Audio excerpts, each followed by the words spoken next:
É isso aí, galera. Vamos pintar de preto esse cromado aqui, ó. Vamos ver como vai ficar.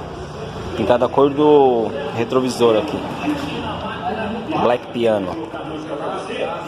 Esse é o símbolo dianteiro. Esse aqui é o traseiro. Já tá empapelado. Depois eu vou mostrar o resultado final pra vocês.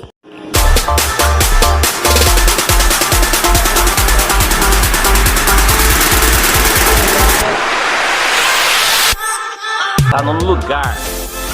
Eu gostei, achei que ficou legal.